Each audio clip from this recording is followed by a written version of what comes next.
นี่เลยเนาะอ๋อต้มเรียบร้อยเลยปิ้งมานี่น้ำก็ได้ที่หมวกได้โมเลยเกิดเมื่อเสียงแล้วกินนี่เลยเนี่ยที่นี่บ่ถ้าว่าจะกินอยู่โฮมจ้ะนี่เลยก็กลางแจ้งเลยเนาะเมยขาดบันไดครับอันนี้เนาะมีเอฟเฟกต์เองคนตัวมาเลยมีเป็กบ่คนโทรศัพท์ต้องได้ใส่หมวกก่อนเด้อแม่มาเอาหน่อยจะได้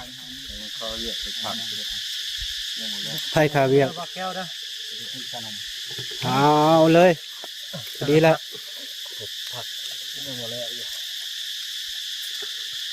ยังบ่แล้วเนาะการผักนี่ด้นนี่ลิ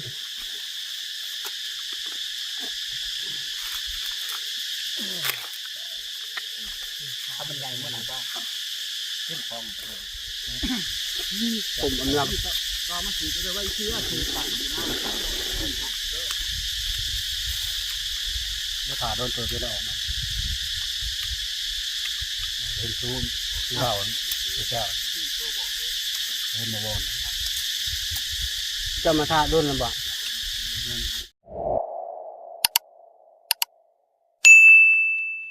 ครับทักทายสวัสดีเด้อพี่น้อง FC ประสบผู้สุขคนเนาะพอดีตอนนี้ก็เวลา2 โมงพี่น้องเนาะพอดีหลังจากเอาปลาแล้วแล้วก็สิพักพอกินข้าวคนพี่น้องเนาะแต่ว่าทีมงานแต่เฮาก็กำลังเฮ็ดกินอยู่กำลังปิ้งปลาต้มปลาอยู่พี่น้องเนาะพอดีทีมงานนึงกับเอาแก้วกับตกปลาพี่น้องเนาะกำลังตกมองไว้นะพี่น้องเนาะเพราะว่าเอาสิเอาอีกกันนะดอนนึงอีกพี่น้องเนาะรีบเอาแก้วกับย่างน้ำมือทีมงานกับไอ้น้องกันนี่แหละพี่น้องเนาะอุ้ยเลิกเว้ย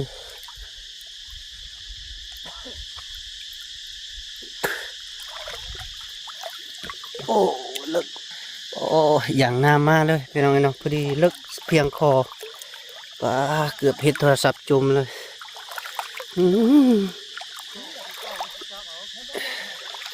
มันกำลังปิ้งปลา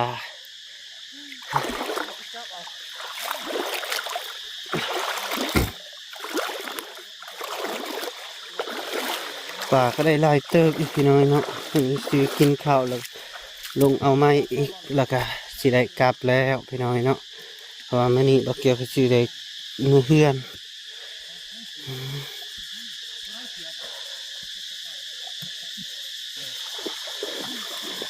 นี่เลยเนาะอ๋อต้มเรียบร้อยเลยปิ้งมานี่น้ำก็ได้ที่หมวกได้โมเลยเกิดเมื่อเสียงแล้วกินนี่เลยเนี่ยที่นี่บ่ถ้าว่าจะกินอยู่โฮมจ้ะนี่เลยก็กลางแจ้งเลยเนาะเมยขาดบันไดยัดเปื่อยเหมาะเจาะพี่น้องกินปลาปิ๊ก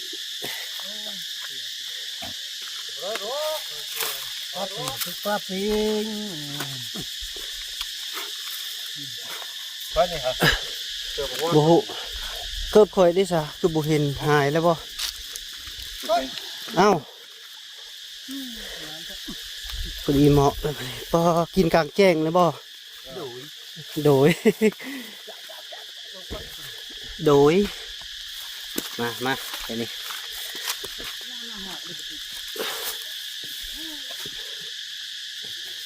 ปลาปิ้งแล้วมันเคยมันรังปิ้งเอา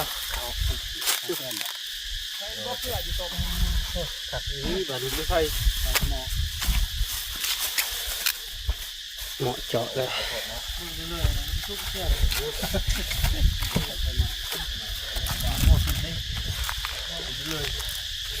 เอาไปโซ่ให้มันนะ เราไปลองเป็นของได้เราจะเอา3 รอบได้แบบประมาณได้ว่ามันจะผิดหรือใช่ไหมฮะมันพอเลยน้ำสีเทียวทานได้ถั่วเจียก็มีในห้องยังมาใส่อยู่เนาะให้ลูกหลานบ่กินน้ำ ใส่แล้ววะมาได้ เลย ตีปลาแก้วมาได้ มาเลย ก็อยู่เกิบมึงเด้ บ่เห็น จะตายช่วงกำลังชั่วไป เกือบหาย ใส่มือกล้องก็ได้เหมือน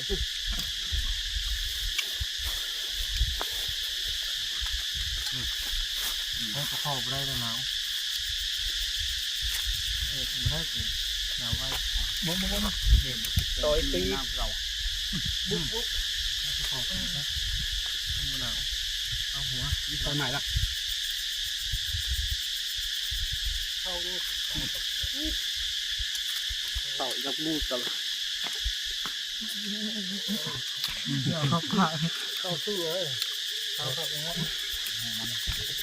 เขาแดงเงาเขาก็บุ้ม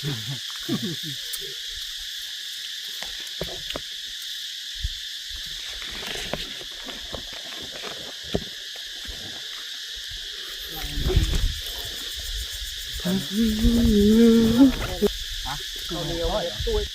ก็ตายเขาก็ต้องบรรยากาศนี่ครับอันนี้เนาะมีเอฟเฟกต์เองคนจะตรวจมาเลย มีเป็กบ่คนโทรศัพท์ต้องได้ใส่หมวกก่อนเด้อ แต่แรกแต่มาเอาหน่อยได้ฮะยัง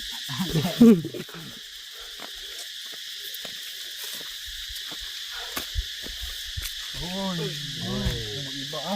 จำบ่จำอีกจำมาด้วยเดี๋ยวเฮ็ดจำเงินตรงปลายจักอะไรมอนี่บุกินหัวป่ะกินฮะเดี๋ยวเป็นไงได้เรียนไงเดี๋ยวเป็นหน้ากินปะอีกเลยน้องน่ะก็บุกินกับทิมมาเลยบอกเลยว่า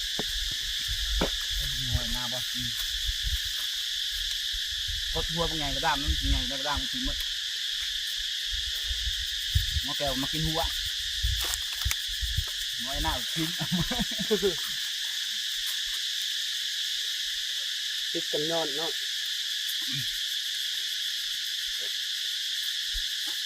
ก็คอตัวนี้เลยบุดก็ขาวไงมีชักทิ้งไหมครับรวมทางน้ำมันถูกถูกอะไรต้องมีเงินในลูกค้ามีหัวอยู่นะเป็นก้อนได้รวมก้อนแต่เขาทออะไรก้อนเนาะ ดีใจ เขาจะงอก่อนห่วงเลยนายเขาส่วนที่เลี้ยวแล้วกันต้องเขากวดกับห้างก็เขายังบุกกวดเนาะบุกก้อนที่หมดเนาะเนาะคนหรือห่างหรือไม่ให้มีแค่ฟังด้วย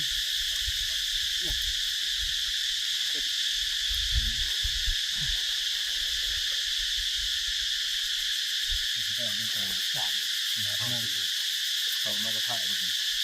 เขาจางจางดูเงินที่เขาเอามาจะถ่ายมาจะถ่ายเลื่อนมาจะถ่ายเขาไม่เอาด้านมาถึงที่เรื่องทุกข์เอาถึงข้าวตะเกียบตัวตายก็เย็นจะนำเหรออยากซื้อขับแบบห่วยแบบตาขาวไปเด้อชิมดูบดนี่พ่อบอกผมเนาะผมได้ละที่ไงครับโอ้หอมเรียงผักดีเลยเอาเลยป่ะเป็นการย่อยเลยนี่แหละนำย่อยเรียนมันก็ตัวน้ำย่อยหมัดน้อยหนึ่งต๊อกแฉะว้ายฮ้อนอันนี้หนาวฮ้อนผมจะระบาดอะไรที่เข้าเลยระบาดแล้วถือไปที่มันราคาผมมาคนสบายมากินสบายแล้ว ตีแล้วก็ถอย หักไปได้ครับกินละ บ่เข้าตัวมือ เราเนี่ยเราก็ชวนชวนมือแบบติดจับกินเนาะโอ้ ตรงตีเล็กนะอยู่ที่ เลยทายเรากุ้มเลยเนาะทานสุดท้ายอย่างนี้เนาะโอ้ไข่เลยไข่มันปกติ อำลา อำลาไข่กระตุ้น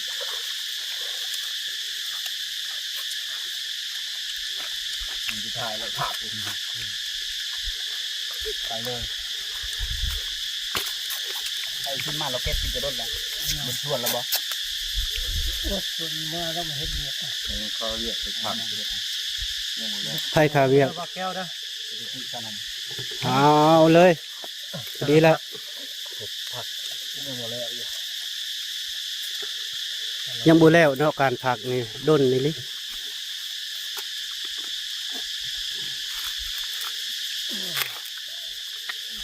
ถ้ามันใหญ่เมื่อไหร่บ้าง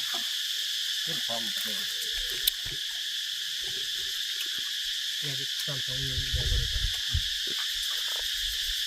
ลูกนี่เนี่ยตัวว่าม่านก็เก่งร้ายได้เก่งเบ็ดผัดไปแล้วอะไรเดือนนึงนะว่าอย่างเงี้ยมันบริกินล็อกนี่ครับ กินรถบ่ต้องห่วงค่อย บอกได้เลยว่าทำยนต์อย่างนี้นะไอ้ซีตาข้างเนาะมันมีตัดติดกระเบื้อง ต้องกับปิดแล้ว ส่องปิดเลยส่องหมดแก้ว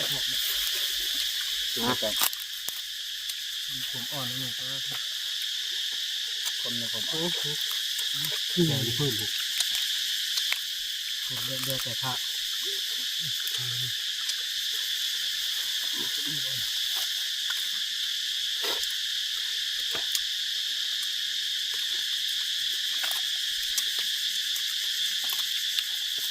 เดี๋ยวเราไม่มองเดี๋ยวงัวลงงัวลงเลย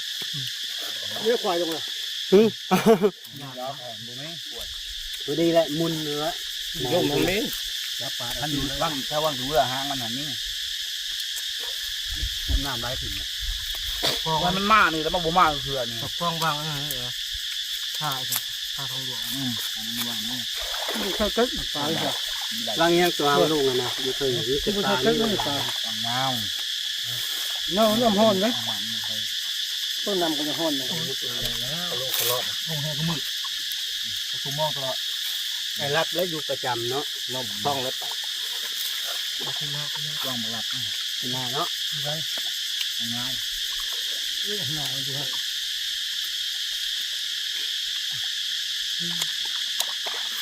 เนาะหมดกินหัวให้กูเลย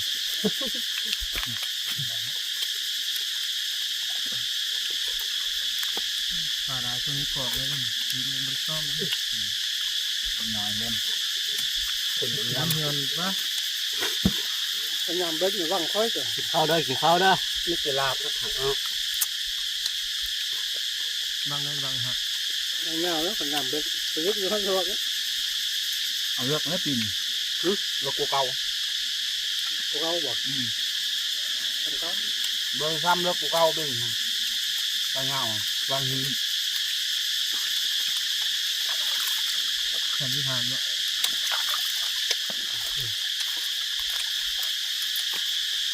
ลูกตัวเดียวแต่เกาโลเป็นนะลูกค้าจะซื้อว่าอย่างก็ใหญ่เพ่ก็ไม่เอาตายอ่ะ เป็นยังคุณบ่ โอ้ เอา ย เป็นยังคุณบ่เอา ไม่อยากไปนั้น มันบุ๋ม แพง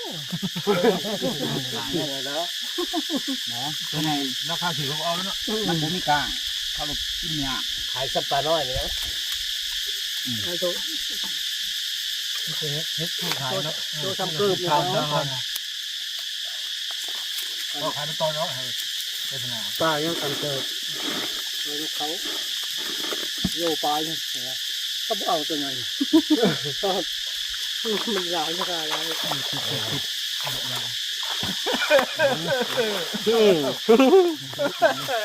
สมัคร อยากจะตาย มันนั่นเอาลงมาเลย เอาลงเลยมันเลย โอ้โทษมาพอเลยถ้าโทษมาเราต้องนั่นคือมากินไหม เด้อขึ้นปกขึ้นเด้อระวังเด้อ นกก้อนมีบ่ ได้ให้มุดหา เอาไว้ก่อน ขึ้นปกเด้อ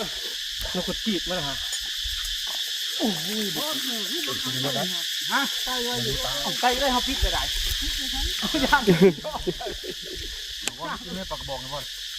มาแม่บอลเอาเลยเอามาพากันไปแล้วบ่นี่โต เข้าแทรกตรงนี้ เป็นหยังบ่มีแนวเกาะบ่ กินไม่เสียวมาบ่ได้มาครับ บาวินบ่มา ตั้งอันเขาพับเว้าไว้ซะเอาเลย ฮะ คือบ่ขาเองพับนี้ดี เขาปูสิ โอ้ยเจ็บตก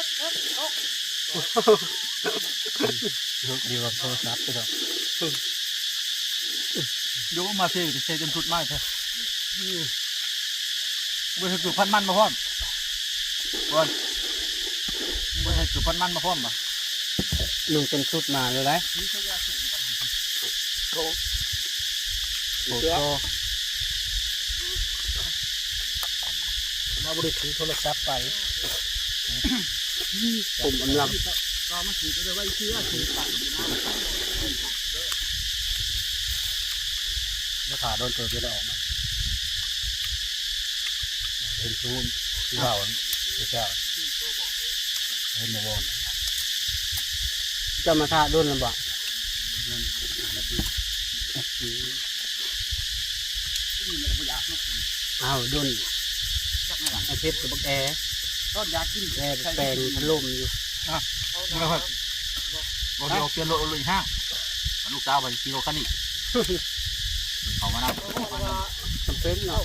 ที่ผมแม่รถไปเอานะบ่รถเขา เฮ้ย นะอยู่รถไหนรถ เดี๋ยวนะวางแผนเนาะ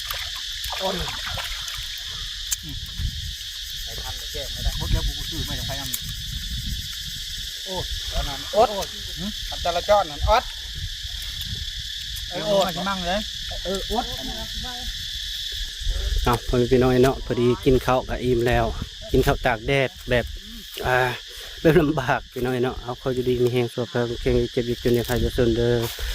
เขาอยู่ดีมีแห้งส่งงานลำรวยโดยบายบาย